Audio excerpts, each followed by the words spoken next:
Today's episode of CSGO News is very important. Hope you guys watched the entire first few stories. Very, very important, especially for Gambit organization and the accusations over there. Hope you guys all enjoy.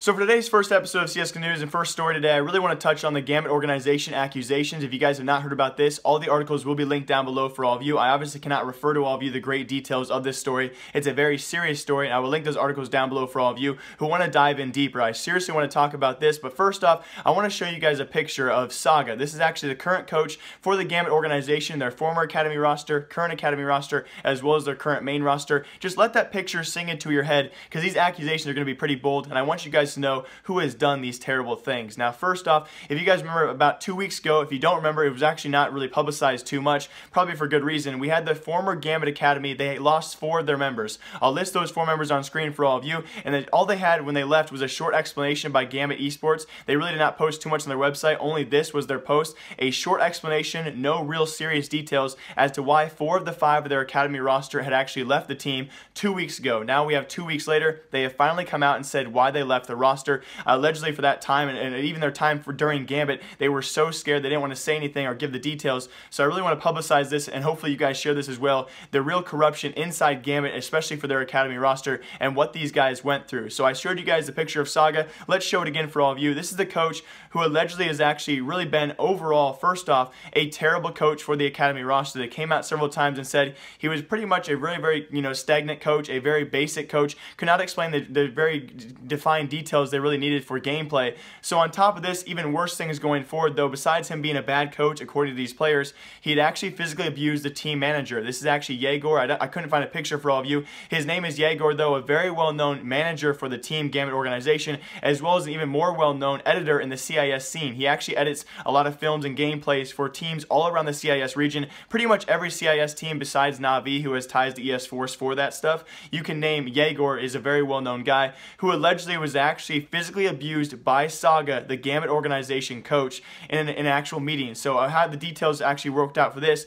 After these 4 members actually left the team, the chat logs, the actual messages these players had back and forth about Tsaga, talking bad about him, were actually found by the Gambit organization and Tsaga, where allegedly afterwards Tsaga and a few other people had actually baited these people, the academy roster as well as the new academy roster, and Yegor, to return to the office for a day, where he continued to physically abuse him, punch him in the face, bust open his lips and his nose, according to the players. And according to these former players as well, not only had they witnessed it, but also the new academy roster, I'll list those players on screen for all of you, had also witnessed the physical abuse, but did not come forth and say anything because they were so scared. So a little summary for all of you: physical abuse, as well as threatening the players and threatening with them their jobs every single time they played. If they lost, he would threaten to take their jobs away and their livelihood, as well as on top of that, we of course had, even after they had left, the X-Academy roster did quite well together, the X-Academy for Gambit. Those 4 players went on to qualify for ESCA main in the last season actually, and he even further threatened to actually take that spot away from them and pass it on to their new academy team. He had tried that, did not actually successfully succeed in that, but has continually pursued this roster in the future and tried to get them kicked out of tournaments through his own connections. So that, again, all the articles will be linked down below for all of you. Do not let this story go unheard. I hope you guys all share this story, and again, we have great stories for all of you guys later on today's episode of CSGO News, but that was a summary of the corruption inside Gambit's academy organization. I don't know, I really want to ask all of you, hopefully the Gambit players will contact me. I've reached out to a few players out there. If you are a Gambit player watching this video, please reach out to me or even Richard Lewis and give us the details as to if you guys knew about the extent of Tsaga and his corruption inside the Gambit organization. I would love to hear more about it. And in brighter news, well, I guess not so much brighter news, the Gamerz show, many of you guys know I talked about this last episode or a couple episodes ago. The Gamerz CSGO reality TV show I was so excited about. I hyped it up so much, has let down a lot of people on expectations when it comes to production quality. It is a great idea for a storyline for a CSGO reality TV show where they have 12 players under 2 coaches, INS as well as Spawn, who are coaching these players to achieve 1 pro player contract. It's a great storyline. Could have been put on so well. As of right now, production quality has been quite terrible, and they are now, at this point in time, being banned on Twitch for 24 hours because they could not keep one of their members from saying the N-word throughout gameplay. It was actually watching the highlights of this on multiple occasions. Not only was he cussing repeatedly, which cussing to a degree is okay, but he could not refrain himself from saying the N-word. He could not find any substitute word. You could tell the struggle in himself when even after he says it, he kind of couldn't think of any other word to say instead of the N-word. So it was kind of embarrassing to watch, and why they allow this player on the show, we'll see in the future if they actually kick him off instead, and how this has repercussions for the show in the future. But here are quick clips of that, guys, and why Gamerz, the TV show for CSGO, reality TV show that is airing on Twitch and YouTube, is actually being banned on Twitch for the time being. Go get some chocolate, man. Yeah, hey, 1 second. Thank you so much for the follow, Are you done, man? Yeah, but this nigger is, this guy is on my car. Okay. Yeah, sorry. Wanna say else? Fucking nigger flash 50 on him. I mean fucking fuck.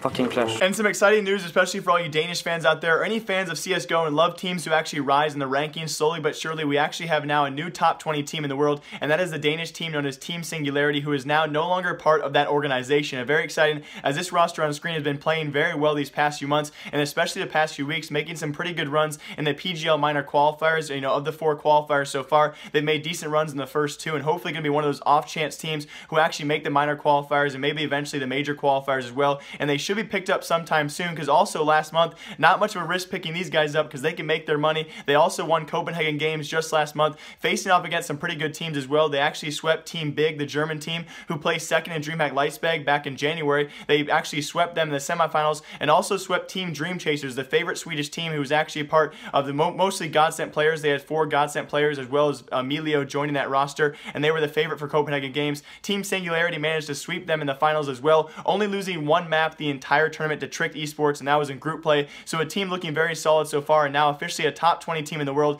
That is former Team Singularity. That roster should expect to be picked up sometime soon, and best of luck to another Danish team who is rising in the scene. And it's some exciting news to close out today's episode of CSGO News. Ironically enough, based off our first story, we have another Gambit player here. This time it's Zeus, though, being involved, and has actually revived the PRO100 organization, the esports organization, which was founded originally back in 2001, and actually Zeus played for this team back in 2003 for 4 great years. His solid lineup, including Zeus, Edward, as well as players like Kane and Razor. That roster on screen for all of you actually played together for 4 years, won several winter and summer cups, and afterwards the PRO100 organization actually shut down from active duty for quite some time, and now nearly 10 years later to the date, guys, 2017, it has now officially been revived by their new active president, which will be Zeus from Gambit Gaming. So for all of you guys who are actually wondering, he will still remain part of Gambit Gaming for that roster for the time being until they're signed by whatever organization is potentially going to be signing Gambit sometime soon in the near future, but he will act as their new president for the PRO100 organization. And at this point in time, he is not announcing a new roster, but he has said on the Reddit forums his new roster will be announced tomorrow. So I'll hopefully mention that and more about the PRO100 organization tomorrow, and hopefully we're going to have more about his part and his actual role for the organization. Besides just the title president, we'll find out what duties he actually has for this roster and this organization going forward. And that was like very exciting news for Zeus. Congrats to him on his achievements, and as always, thank you all for watching today's episode of CSGO News. Thank you guys all for your great support on these episodes of CSGO News. You guys are all amazing. As always, please leave comments down below. I know yesterday was Lazy Sunday. Today is Lazy Monday. I have nothing going on. All I'm doing is making videos. So please leave a comment down below, and I will comment and hopefully reply to you guys as soon as possible. As always, I'll see you guys all tomorrow with another episode of CSGO News. Hope you guys all enjoyed. Remember, I like you. Remember, I like you. Goodbye.